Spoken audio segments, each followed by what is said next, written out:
മാഷേ, മുസ്ലിം ലീഗിന് ഇതിൻ്റെ വല്ല ആവശ്യമുണ്ട്. കേരളത്തിനുള്ളിൽ ഒരു രാഷ്ട്രീയ ശക്തിയാണ് ലീഗ്, അത് ആർക്കും നിഷേധിക്കാനാവില്ല.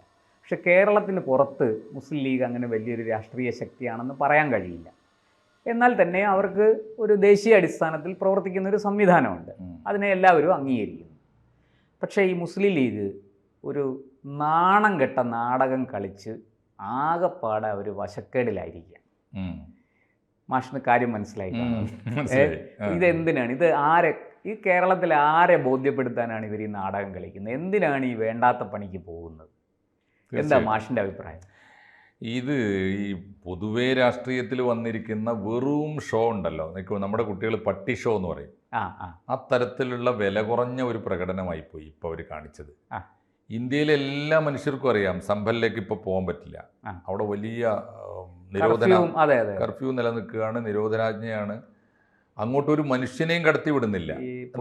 ഫ്ലാഗ് മാർച്ച് നടത്തി സമാധാനം തിരികെ വന്നോണ്ടിരിക്കുകയാണ്. ഒരു സംഘർഷ ഭൂമിയല്ലേ പ്രശാന്ത്? ഒരു കലാപം നടക്കുമ്പോൾ അതിനൊന്ന് അറുതി വരുത്തിയിട്ടല്ലാതെ ഒരു മനുഷ്യൻ അവിടുത്തേക്ക് പുറത്തിറങ്ങാൻ വയ്യ. പിന്നെ പുറത്തു നിന്ന് മുഴുവൻ 100 കിലോമീറ്റർ ഇപ്പുറത്ത് തടയുകയാണ്. അത് വേറൊന്നിനുമല്ല, ഇത് സംഘർഷം പടരാതിരിക്കാനും ആ ഉണ്ടായിക്കഴിഞ്ഞ അനിഷ്ട സംഭവങ്ങൾ അവസാനിപ്പിക്കാനും വിടാപ്പാട് ചെയ്യുകയാണ് പോലീസും പട്ടാളവും ഒക്കെ ചേർന്നിട്ട്. ആ സമയത്ത് ഡൽഹിയിലിരിക്കുന്ന എല്ലാവർക്കും അറിയാം, ആർക്കും അറിഞ്ഞുകൂടാത്തത്? നമുക്കിപ്പോൾ ഈ ഇന്ത്യയിലും ലോകത്തിലെല്ലാവർക്കും അറിയാം അവിടെ വലിയ നിരോധനാജ്ഞയാണ്, അങ്ങോട്ട് പോകാൻ പറ്റില്ല എന്ന്. അന്നേരത്ത് 5 MP മുസ്ലിം ലീഗിൻ്റെ 5 MP ഒരു കാർ എടുത്തിട്ട് പുറപ്പെടുമ്പോൾ പത്രക്കാരോട് പറയാം, എന്നിട്ട് വഴിയിൽ നിന്നൊക്കെ പത്രക്കാരെ വിളിച്ച് പറയാം, ഞങ്ങൾ ഇന്ന സ്ഥലത്തെത്തി. എങ്ങോട്ടാണ് പോണത്? സമ്പലിലേക്ക് പോകാൻ പറ്റുമോ എന്ന് എല്ലാവരും ചോദിക്കുന്നുണ്ട്. പോകാൻ പറ്റില്ല എന്ന് പോകുന്നവർക്കും അറിയാം. എന്നിട്ട് 120 കിലോമീറ്റർ ഇപ്പുറത്ത് വരെ പോയി സമ്പലിലേക്ക്. 120 കിലോമീറ്റർ എന്ന് പറഞ്ഞാൽ പിന്നെ ദൂരം എത്ര ഉണ്ട് എന്ന് വെച്ചാൽ അവിടെ നിരോധനം നിലനിൽക്കുന്ന ഒരു മേഖലയിലേക്ക് പോയതേ ഇല്ല. എന്നിട്ട് പോയി ഞങ്ങളെ തടഞ്ഞു. അവരെ അല്ല, ഏത് പാവം മനുഷ്യൻ ചെന്നാലും തടയും. ഇവരെന്തോ വലിയ വമ്പന്മാരായതുകൊണ്ട് തടഞ്ഞതല്ല. ആരും അങ്ങോട്ട് പോകാൻ പാടില്ല, നിരോധിത മേഖലയാണ്. അപ്പോൾ അവിടുന്ന് ആരെയും പുറത്തു പോകാനും സമ്മതിക്കാത്തൊരവസ്ഥയാണല്ലോ. കർഫ്യൂ എന്നൊക്കെ പറഞ്ഞാൽ അതല്ലേ ഇതിൻ്റെ അർത്ഥം? അപ്പോൾ ഇവര് ഞങ്ങളെ തടഞ്ഞു, തിരിച്ചയച്ചു. 5 മുസ്ലിം ലീഗിൻ്റെ MP തടഞ്ഞു. ഞങ്ങളെ എന്തിന് തടഞ്ഞു എന്നൊക്കെയാണ് ചോദ്യം. അതുകൊണ്ട് ഞങ്ങൾക്ക് അവിടെ സമാധാനം പാലിക്കാനാണ് ഞങ്ങൾ പോകുന്നത്. എങ്ങനെയാണ് സമാധാനം പാലിക്കാനാവുക? പോകുന്നത് മുസ്ലിം ലീഗിൻ്റെ നേതാക്കന്മാരാണ്. അവിടെ മുസ്ലിങ്ങളും ഹിന്ദുക്കളും തമ്മിലാണ് കലാപം. ഒരു പള്ളി ക്ഷേത്രമാണ് എന്ന അവകാശവാദം വന്നപ്പോൾ നമ്മുടെ രാമക്ഷേത്രം പോലെ തർക്കമാണ്. കോടതി അതൊരു പരിശോധനയ്ക്ക് ഒരു അഭിഭാഷക കമ്മീഷനെ വെച്ചു. അവരുടനെ തന്നെ പോയി അവിടെ ഒരു പരിശോധന നടത്താൻ തുടങ്ങിയപ്പോഴാണ് ആളുകൾ തടിച്ചുകൂടിയത്. 2ാം ഘട്ടം അവർ വന്നപ്പോഴാണ് തടഞ്ഞതും വെടിവെപ്പുണ്ടായതും ഒക്കെ. ഏറ്റവും സങ്കടകരമായൊരു കാര്യം പോലീസ് പറഞ്ഞത്, ഇപ്പോൾ ഒടുവിലത്തെ ആ മരിച്ച 6 പേര് മരിച്ചു അന്ന് സംഭവ അല്ലേ? 5 പേർ മരിക്കുകയും 20 പേർക്ക് മാരകമായിട്ട് പരിക്കേൽക്കുകയും, അതിൽ പോലീസ് ഉൾപ്പെടെ ഉള്ളവരുണ്ട്. ഇനി ഈ പരിക്കേറ്റതിൽ ആരെങ്കിലും ഏറ്റവും പുതുതായിട്ട് മരണപ്പെട്ടിട്ടുണ്ടോ എന്നുള്ളതാണ് അറിയാൻ വയ്യ, നമുക്ക് അറിയേണ്ടത്. അതെ. അപ്പോൾ അതില് വേറൊരു അത്ഭുതകരമായ കാര്യം, അല്ലെങ്കിൽ ഏറ്റവും ആശങ്കാജനകമായൊരു കാര്യം, പോലീസിന്റെ പോസ്റ്റ്മോർട്ടം റിപ്പോർട്ടിൽ മരിച്ചവരുടെ പോസ്റ്റ്മോർട്ടം റിപ്പോർട്ട് പറയുന്നത് പോലീസിന്റെ ബുള്ളറ്റ് കൊണ്ടല്ല അവർ മരിച്ചത്, പോലീസ് വെടിവെപ്പല്ല. വളരെ ഗൗരവത്തിൽ നമ്മൾ കാണേണ്ട ഒരു വിഷയം. അതിന്റെ അർത്ഥം അവിടെ തടിച്ചുകൂടിയ ജനങ്ങളുടെ 2 പക്ഷത്തുള്ളവർ എന്തായാലും മുസ്ലിം പക്ഷത്തു നിന്ന് മരിച്ചെങ്കിൽ ഹിന്ദു പക്ഷത്തു നിന്ന് വന്നവരുടെ കയ്യിൽ ആയുധങ്ങൾ ഉണ്ടായിരുന്നു എന്നാണ്. അല്ലെങ്കിൽ ഇനി തിരിച്ചടിക്കാൻ മറ്റവരുടെ കയ്യിലും ഉണ്ടാവാം എന്ന് പറഞ്ഞാൽ, മോബ്, ഈ രോഷാകുലരായി വന്ന ജനക്കൂട്ടം വെറുതെ വന്നതല്ല, അവരുടെ കയ്യിൽ മാരകമായ ആയുധങ്ങൾ ഉണ്ടായിരുന്നു എന്നുള്ളതിൻ്റെ അർത്ഥം. അത്രയും ഭീതിജനകമായ ഒരു അന്തരീക്ഷത്തിലേക്കാണ് രാഷ്ട്രീയ മുതലെടുപ്പിന് ഇവർ പോയത്. അതിനകത്തൊരു അപകടം കൂടിയുണ്ട് മാഷേ. ഈ ആയുധങ്ങൾ അവർക്ക് എവിടുന്ന് കിട്ടി? ഇതിന് പുറത്തുനിന്ന് ആരോ കൊടുത്തതാണല്ലോ. ന്യായമായ കാര്യമാണ്. അതും നമ്മൾ ഈ സാഹചര്യത്തിൽ വളരെയധികം ശ്രദ്ധയോടെ, വളരെ ഗൗരവത്തോടെ പരിഗണിക്കേണ്ട ഒരു വിഷയമാണ്. ഇന്ത്യയിൽ കലാപം ഉണ്ടാക്കാൻ അവസരം കാത്തിരിക്കുന്ന ശക്തികൾ ആരൊക്കെ? ഇന്ത്യക്കകത്തു മാത്രമാണോ? പുറത്തുള്ളവരുണ്ടോ? വിദേശ രാജ്യങ്ങളുണ്ടോ? ഒക്കെ പ്രധാനപ്പെട്ട കാര്യമാണ്. അത്രയും ആശങ്ക നിറഞ്ഞൊരു സാഹചര്യത്തിലേക്കാണ് മുസ്ലിം ലീഗിന്റെ ഈ ഷോ പോകുന്നത്. കാർ ഷോ, റോഡ് ഷോ എന്നൊക്കെ വിളിക്കേണ്ടത് അതിനെയാണ്. യഥാർത്ഥ ഷോ അതാണ്. എന്നിട്ട് പോയിട്ട് ഈ 5 MP ആകെ 5 ഉള്ളൂ ഉള്ളിൽ എടുക്കാൻ. അവര് ഒന്നുകിൽ ഒന്നാമത്തെ കാര്യം, UP-യിലോ നോർത്ത് ഇന്ത്യൻ പൊളിറ്റിക്സിലോ അവർക്കൊന്നും ചെയ്യാനില്ല. ഒന്നാമത്തെ കാര്യം, മുസ്ലിം ലീഗിന് യാതൊരു റോളും ഇല്ല. ആകെ ഉണ്ടായത് അവര് പണ്ട് ഗുജറാത്തിന് ഫണ്ട് പിരിച്ചു, ആ ഫണ്ടിന്റെ പേരിൽ അഴിമതി നടത്തി എന്നുള്ള ആരോപണത്തെ തുടർന്നാണ് കെ ടി ജലീൽ പുറത്തു പോയത്. അതാണ് സമീപകാലത്ത് അവർ നോർത്ത് ഇന്ത്യൻ പൊളിറ്റിക്സിൽ നടത്തിയ ആകെ ഒരേ ഒരു ഇടപാട്. പണ്ട് ഇന്ത്യയിലെ പല സംസ്ഥാനങ്ങളിലും അവർക്ക് റോൾ ഉണ്ടായിരുന്നു. ഇപ്പം അതില്ല. പല സംസ്ഥാനം, ഇപ്പോൾ ബംഗാളിൽ അവർക്ക്, എനിക്ക് നല്ല ഓർമ്മയുണ്ട്, ഹസനുസ്സമാൻ എന്ന് പറയുന്നൊരു മന്ത്രി ഉണ്ടായിരുന്നു ബംഗാളിൽ. യു പിയിൽ നിന്ന് 1-2 എം പിമാരുണ്ടായിരുന്നു. അതൊക്കെ പോയി. ഇപ്പൊ മുസ്ലിം ലീഗ് ഇല്ലാത്ത ഒരു ഭൂമികയാണ്. കർണാടകയിൽ പോലും ഖമറുൽ ഇസ്ലാം എം പി ഉണ്ടായിരുന്നു അവിടെ. MLA ഉണ്ടായോ? MP ഉണ്ടായിരുന്നു. ഇപ്പൊ തമിഴ്നാട്ടിൽ നിന്നൊരു MP ഉണ്ട്, ഹസൻ ഗനീന്നോ എന്തോ പറഞ്ഞിട്ട്, അദ്ദേഹത്തിന്റെ എന്താണ്, നവാസ് ഗനീന്നോ.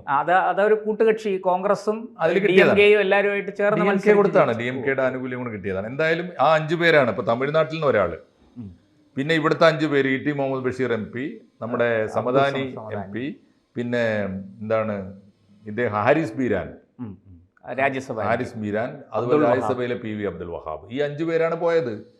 ഇവർ ഈ തിരക്കിട്ട് അവിടെ ചെന്നിട്ട് എന്ത് നേടാനാണ്? ഇനി അവർ പോയാൽ പോലും എരിയുന്ന ഈ കത്തുന്ന എണ്ണയിൽ, അല്ലേ, അങ്ങനെ എണ്ണ ഒഴിക്കലേ ഉള്ളൂ. കാരണം ഒരു വിഭാഗത്തിന് ആവേശം കൊടുക്കാൻ പുറത്തുനിന്ന് കേരളത്തിൽ നിന്ന് തമിഴ്നാട്ടിൽ നിന്നൊക്കെയായി 4 മുസ്ലിം MP-മാര് 4-5 പേര് ചെന്നു എന്നല്ലേ വരിക. ഇപ്പൊ അവർ പോകേണ്ട സമയമാണോ? അവിടെ രാജ്യം എങ്ങനെയെങ്കിലും സമാധാനം വരുത്താനല്ലേ ശ്രമിക്കേണ്ടത്.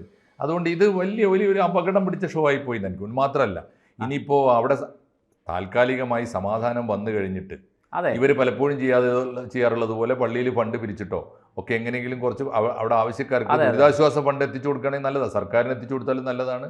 ഇനിയിപ്പോൾ അവിടുത്തെ മുസ്ലിം ഏജൻസികൾക്ക് കൊടുക്കുന്നതിന് കൊടുക്കട്ടെ, മുസ്ലിം സംഘടനയാണല്ലോ. അതെ. പക്ഷെ ഇപ്പൊ ഈ കാണിച്ച പണി ആരോടാ ഒന്ന് ആലോചിച്ചു. അല്ല, ഇത് ഒറ്റ ഉദ്ദേശമേ ഉള്ളൂ മാഷേ, കേരളത്തിലെ മുസ്ലിങ്ങളെ ബോധ്യപ്പെടുത്തുക. അതായത് ഞങ്ങൾ ഇന്ത്യയിലെ മുഴുവൻ മുസ്ലിങ്ങൾക്കും വേണ്ടി ഇതാ പണിയെടുക്കുന്നവരാണ്, ഞങ്ങൾ ഇവരെല്ലാവരെയും ഞങ്ങൾ സംരക്ഷിക്കും. ഇവിടെ ഇപ്പോൾ പിന്നെ മുസ്ലിം സംരക്ഷകരായിട്ട് നമ്മുടെ പിണറായി വിജയൻ്റെ നേതൃത്വത്തിൽ LDF വലിയ കോലാഹലങ്ങൾ ഉണ്ടാക്കിക്കൊണ്ടിരിക്കുകയാണ്. അതിൻ്റെ റിസൾട്ട് ഇലക്ഷനിലെല്ലാം പ്രതിഫലിക്കുന്നുണ്ട്. ആ കോലാഹലങ്ങളിൽ നിന്ന് ലീഗിനെ രാഷ്ട്രീയമായിട്ട് ഉയർത്തി കാണിക്കാൻ വേണ്ടി ചെയ്ത ഒരു നാടകം. ഇതിന് പേര് ഇന്ത്യൻ യൂണിയൻ മുസ്ലിം ലീഗ് എന്നാണല്ലോ. അതെ, പഴയ ഒരു പ്രതാപം വെച്ചിട്ട് ഒരു ഇന്ത്യൻ യൂണിയൻ മുഴുവൻ ഞങ്ങളുണ്ട്. എന്ത് ദയനീയമാണ് അതിന്റെ സ്ഥിതി എന്ന് ആലോചിച്ചു. ഇന്ത്യൻ യൂണിയൻ മുസ്ലിം ലീഗിന്റെ പ്രസിഡന്റിനെ പുറത്താക്കുക സാധാരണഗതിയിൽ കേരള സ്റ്റേറ്റ് ലീഗിന്റെ പ്രസിഡന്റാണ്. അതാണുള്ള പഴയ ചരിത്രം. ഇബ്രാഹിം സുലൈമാൻ ചേട്ടനെ പുറത്താക്കിയത് പാണക്കാട് ചേർത്തങ്ങളാണ്. അതാണ് അതിന്റെ സ്ഥിതി. അതുകൊണ്ട് ഇതിന്റെ അഖിലേന്ത്യാ കമ്മിറ്റി എന്ന് പറഞ്ഞാൽ മലപ്പുറം ജില്ലാ കമ്മിറ്റിയാണ്.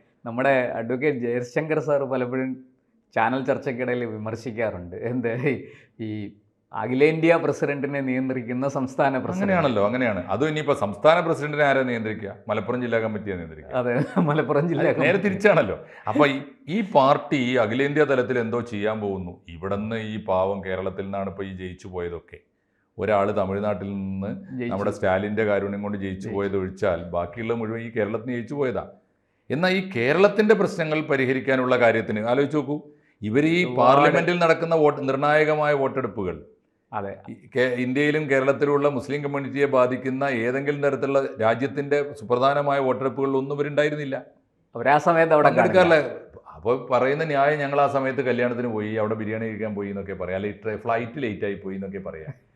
അത്തരം ആളുകളാണ് പാർലമെന്റിൽ പോലും ഒരു രാജ്യത്തിന് വേണ്ടിയും കമ്മ്യൂണിറ്റിക്ക് വേണ്ടിയും പറയേണ്ടത് പറയാൻ നേരമില്ലാത്ത ഒരു പാർട്ടിയാണ്. പക്ഷേ അത് ഈ വോട്ടെടുപ്പിൽ പങ്കെടുക്കുന്നില്ല എന്ന് മാത്രമല്ല, കാര്യമായി ചർച്ചകളിൽ പോലും പങ്കെടുക്കില്ല. ആരാണ് പ്രശാന്ത് ആ കൂട്ടത്തിൽ? ആരാണ് ഇപ്പൊ ഈ വാചകം അടിക്കുന്ന ഒരു സമദാനി ഒഴിച്ചാൽ?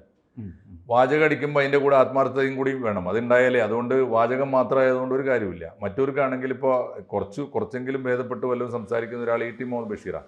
അദ്ദേഹം ചില ചർച്ചകളിൽ പങ്കെടുക്കുന്നു, അദ്ദേഹം പഠിച്ചു പറയുന്നതാണ്.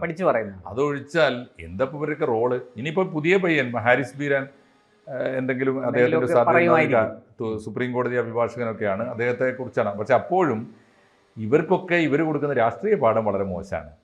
ഇങ്ങനെ വില കുറഞ്ഞ ഷോ കാണിക്കാൻ പോയാൽ, വില കുറഞ്ഞ പ്രകടനപരതയിലേക്ക് ഒരു പാർട്ടി പോയാൽ അതിൻ്റെ ഗൗരവം, അതിൻ്റെ ഉള്ളടക്കം, അതിൻ്റെ കാര്യക്ഷമത, അതിൻ്റെ വിശ്വാസ്യത ആണ് അവർ തകർക്കുന്നത്. ആ ഓർമ്മ അവർക്കുണ്ടായാൽ നല്ലതാണ്. പിന്നെ ഒന്നും അവരെപ്പോഴും ഓർക്കുന്നത് നല്ലതാണ്. ഈ ബഹുമാനപ്പെട്ട സാഹിബുമാരെ നിങ്ങൾ ഓർക്കേണ്ട കാര്യം, നിങ്ങളുടെ അനുയായികൾ നിങ്ങളെക്കാൾ ശക്തന്മാരും ബുദ്ധിയുള്ളവരുമാണ്. അതുകൊണ്ട് ഈ പാവം, പണ്ട് ഞങ്ങൾ പറയും മലപ്പുറത്തെ ഈ കാച്ചി കൊടുത്ത ഉമ്മമാരെ പറ്റിച്ചിട്ട് സ്വർഗം നേടാൻ നിങ്ങൾ കോണിക്ക് വോട്ട് ചെയ്യൂ എന്ന് പറഞ്ഞിട്ട് മുസ്ലിം ലീഗ് വോട്ട് പിടിച്ചിരുന്ന ഒരു കാലമുണ്ട്. ആ കാലം പോയി. ഇപ്പൊ മനുഷ്യനെ പറ്റിക്കാനാവില്ല. നിങ്ങളുടെ അനുയായികൾ നിങ്ങളെക്കാൾ ശക്തന്മാരും നിങ്ങളെക്കാൾ ബുദ്ധിയുള്ളവരും നിങ്ങളെക്കാൾ വിവരമുള്ളവരുമാണ്. അവരെ പറ്റിക്കാൻ നോക്കണ്ട പ്രിയപ്പെട്ട ഇ.ടി. മുഹമ്മദ് ബഷീർ സാഹിബെ എന്ന് ഈ സമയത്ത് നമുക്ക് അവരോട് പറയാം. തീർച്ചയായിട്ടും നമുക്ക് ആകെ ചെയ്യാൻ പറ്റുന്ന കാര്യം അതാണ്. അവരുടെ തെറ്റ്, അവരുടെ ഇതിലെ വീഴ്ചകൾ ചൂണ്ടിക്കാണിക്കാൻ സാധിക്കും. തീർച്ചയായും തിരുത്തേണ്ടത് അവരാണ്. ഓക്കെ.